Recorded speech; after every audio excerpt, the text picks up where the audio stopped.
Tambang emas ilegal selain merusak lingkungan juga berdampak buruk terhadap manusia. Merkuri yang digunakan para penambang dapat menyebabkan cacat lahir jika terkena ibu hamil, bahkan kematian. Nah, benarkah demikian? Rekan kami Eko Frima Andani akan mengulasnya dalam segmen Fact Check. Silahkan Eko. Ya, Amis, benar sekali. Pertambangan ilegal adalah sebuah kegiatan penambangan atau penggalian yang dilakukan oleh masyarakat ataupun perusahaan tanpa memiliki izin dan tidak menggunakan prinsip-prinsip penambangan yang baik dan benar. Dan penambangan ini kasarnya hanya cari untung sendiri, tapi tidak memikirkan dampak yang ditimbulkan kepada orang lain. Nah, sebenarnya bagaimana fakta sebenarnya terkait penambangan ilegal ini? Kita melihat ini adalah tambang emas ilegal di Indonesia yang merupakan kumpulan dari kajian dari Kementerian Lingkungan Hidup. Kurang lebih ada 180 titik tambang emas ilegal yang tersebar di 197 kabupaten kota di Indonesia. Kurang lebih yang terdata saja ada 250 penambang. Dan kurang lebih penghasilannya yang tercatat adalah 80 ton emas ilegal. Nah, contoh kasus yang terjadi yang dilakukan di Aceh, yakni LSM Lingkungan Gerak Aceh menyebut di Kabupaten Aceh Barat ada 1 bulannya tambang emas ilegal dapat menghasilkan 89.000 gram. 1 tahunnya ini bisa mencapai 1,1 ton. Coba kita bayangkan berapa kerugian negara jika 1 gram emas saat ini Rp700.000 per gramnya. Nah, coba kita kalikan saja. Kalau misalnya Rp700.000 per gramnya saat ini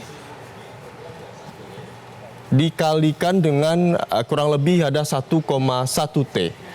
Kurang lebih ada 740 miliar dari yang dapat dihasilkan dari tambang emas ilegal. Ini baru kerugian negara yang ditimbulkan di Aceh Barat saja. Belum lagi dampak lingkungan dan kesehatan karena penggunaan merkuri. Nah, apa saja sebenarnya dampaknya?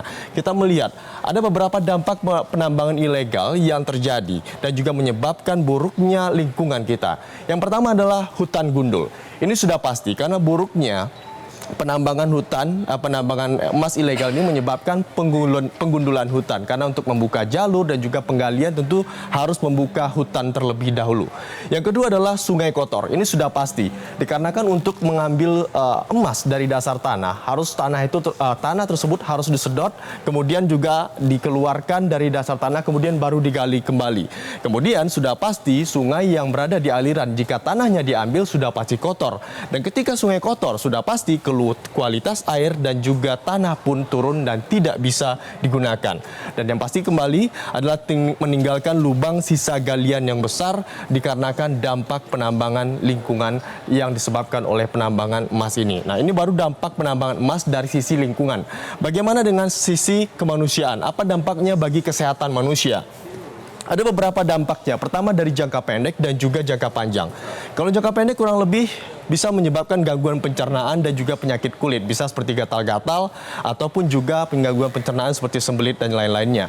Namun yang lebih parahnya adalah jangka panjang. Ini bisa menyebabkan ginjal dan juga merusak struktur gen dan juga cacat lahir. Nah, ini harus menjadi perhatian bersama. Dikarenakan ini bayi-bayi yang tidak berdosa, ini bisa menyebabkan kerusakan atau cacat dari kelahiran. Jadi tambang ini sendiri selain merugikan dari tambang ini juga menyebabkan beberapa dampak buruk lainnya dari merkuri yang disebabkan dan juga berdampak kepada masyarakat. Nah, pertanyaannya, sebenarnya kenapa merkuri berbahaya dan dilarang penggunaannya? Mari kita coba lihat faktanya. Nah, ini ada beberapa fakta kenapa merkuri itu dilarang dan juga digunakan.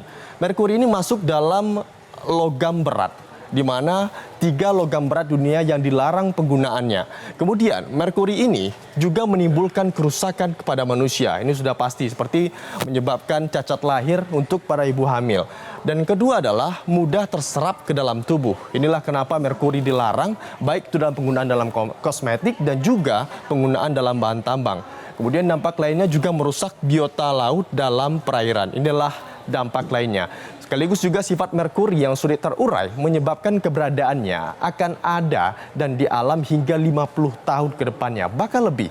Pencemaran merkuri terhadap ekologi bersifat jangka panjang, meliputi kerusakan struktur, komunitas gen, jaringan makanan, tingkah laku, dan fisiologi hewan air.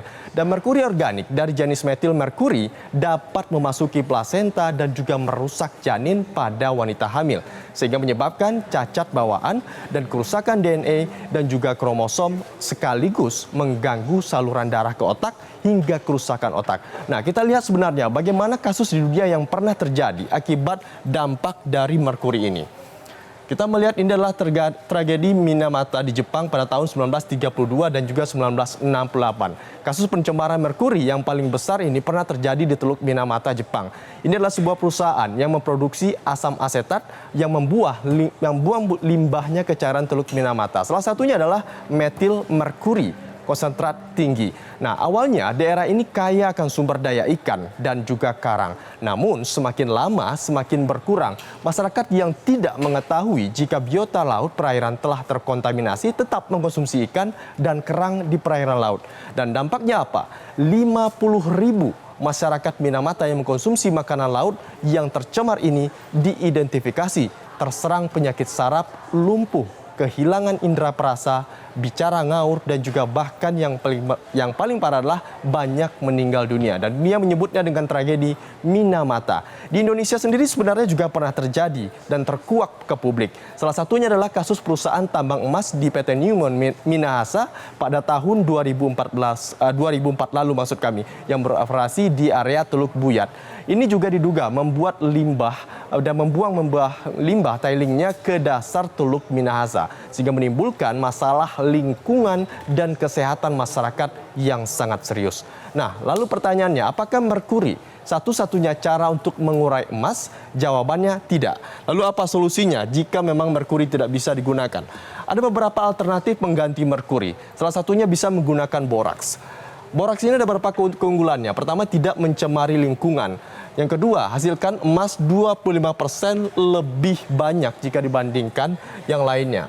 Kemudian memang ada kekurangan dari boraks ini. Kenapa memang tidak sering digunakan oleh penambang emas? Dikarenakan harus membutuhkan waktu yang lebih lama jika menguraikan antara emas dan juga kotoran. Kemudian juga beberapa daerah yang telah menggunakan boraks ini seperti di Filipina, Zimbabwe, dan juga Bolivia, termasuk juga di Indonesia, salah satunya di Aceh Selatan.